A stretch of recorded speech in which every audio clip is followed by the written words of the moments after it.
hear their presentation and vote on exactly what they want to do, and we will be hearing from them forthcoming.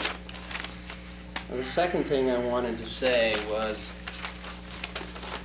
irrelevant to whether you agree or disagree with this decision, I just wanted to let everyone know that the School Building Committee has been working extremely hard since June of last year through Saturday, and I mean an 8-hour Saturday, to come to the conclusion that they did come to.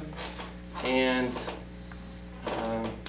I sent an email to the chairman of the Elementary School Building Committee, which is a joint appointment, and I wanted them to know on behalf of the Board of Selectmen that we appreciated all the hard work and the effort and the time that they've spent on this project.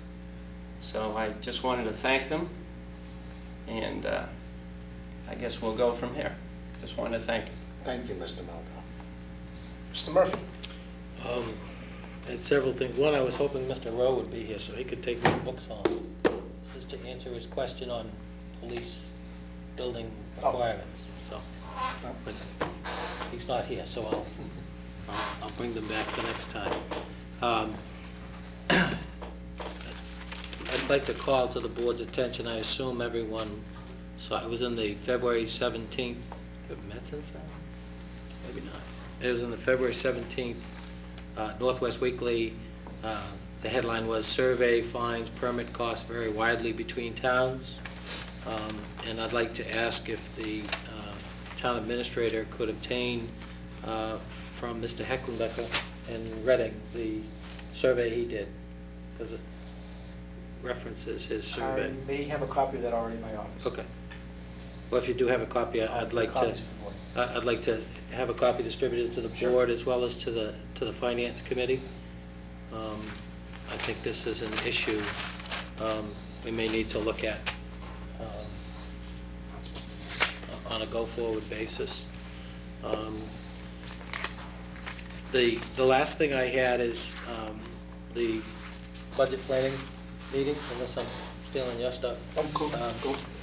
We met, we've been meeting with chair and vice chair of the school committee and the finance committee every Friday, discussing the state of the town finances, working through the budget process as we go through our budget hearings. And the board all has the latest projection. This is something I put together with George Dow, that projects both revenue and expenses for not only next year's budget, FY03, but for 04, excuse me, and 05. This has been helpful in these budget planning sessions on Friday mornings, because we all get a sense of not only where we are today, but where we are on a go-forward basis. We continue to define and refine the projection, and it is a projection, and so there are assumptions in there, and probably the largest thing is, as we all know, we face a potential 10% reduction in state aid for the FY03 budget, which makes the budget extremely tight and available revenues extremely tight for the entire community. So not just for the school budget, but for the town budget. As a community, and when I talk about the budget, I like to talk about it as a whole. Yes, the school department works on their own individual budget, but it is a whole budget. So we continue to refine this projection, and it's been a good guideline so that we can make decisions. It is highly unlikely that that the community can make it through this budget cycle without some level of additional revenue, and it's, I don't know if I should say a number or not. I fear saying a number because then it sticks. It may be a little too early for a number. But we not only for FY03, but for FY04 and FY05 as well. The community has grown substantially, and it would appear, at least at this point in time, that revenues are declining. I mean, a 10% reduction in state aid in combination with the economy that we're in combination with the reduced growth that we have, A, as a result of its slowing down a little bit, and B, as a result of the economy, makes it most difficult. So we are using this as a guideline as we go through the budget process, and as we go through the budget process, we'll be able to take that 03 column and define it with a greater level of specificity so that we can then modify those projections for 04 and 05 and give ourselves as well as the community a picture of where we're headed and what are the things that we need to look at. And some of the things we did build into the projections are slight increases in some of the fee structures and licenses and permits. And those were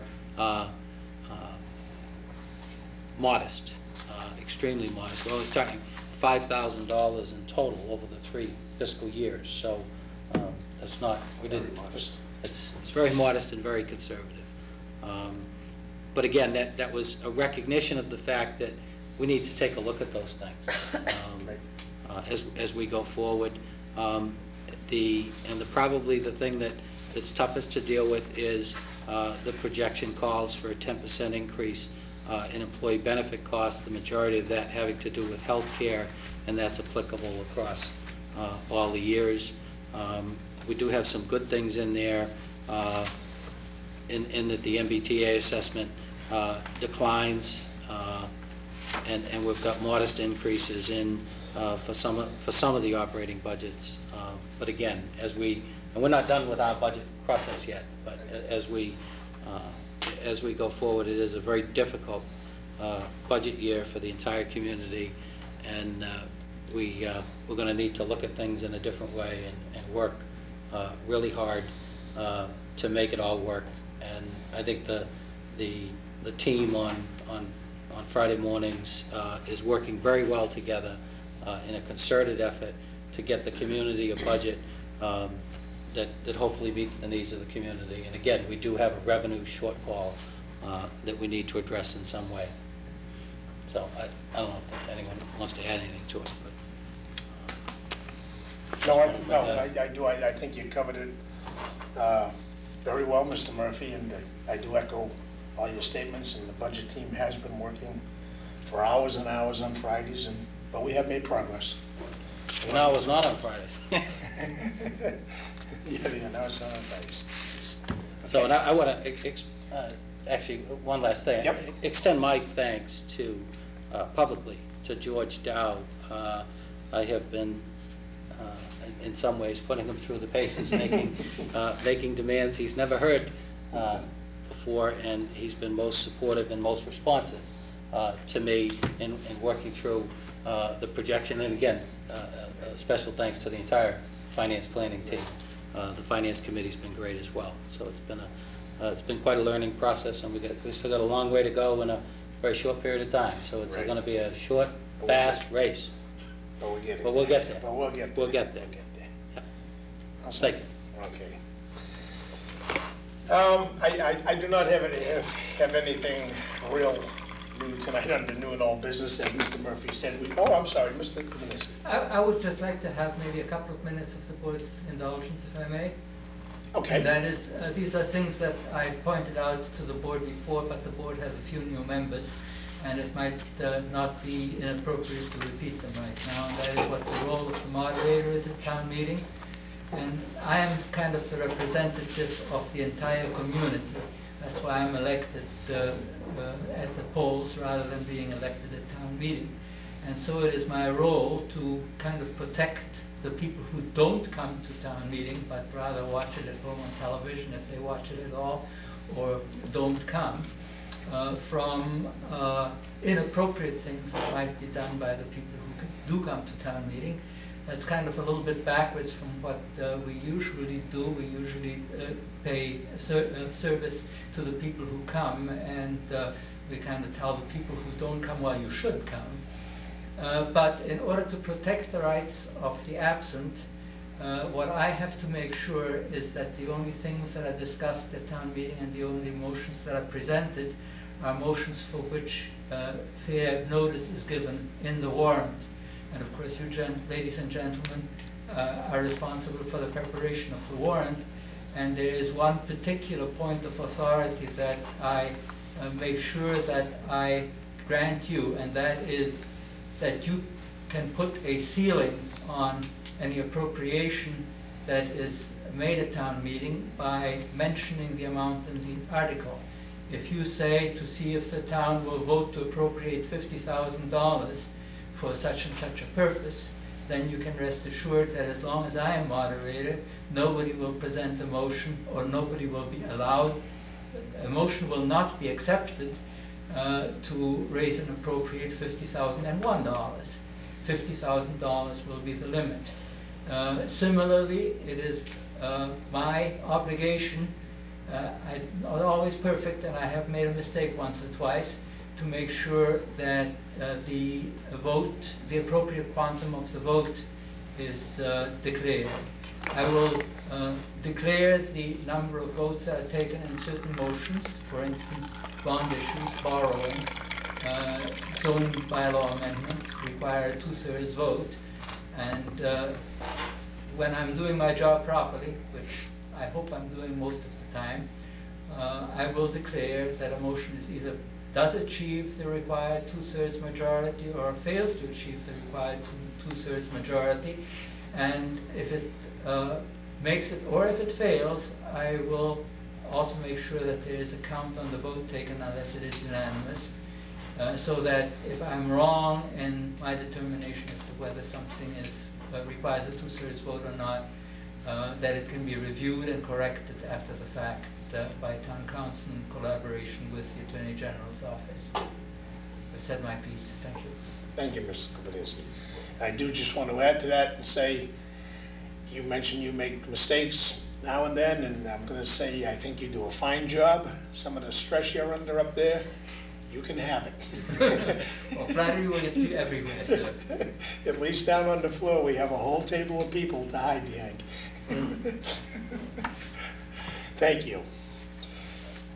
Okay, I was going to mention under old and new business. I again, not to belabor the point, but I have been attending the Reading Municipal Light meetings, and when we have any more concrete information to give to the town, I'll be glad to relay that. We are having a joint meeting with the boards of selectmen of the 4 cities and towns on the 14th of this month, and that'll be very informative.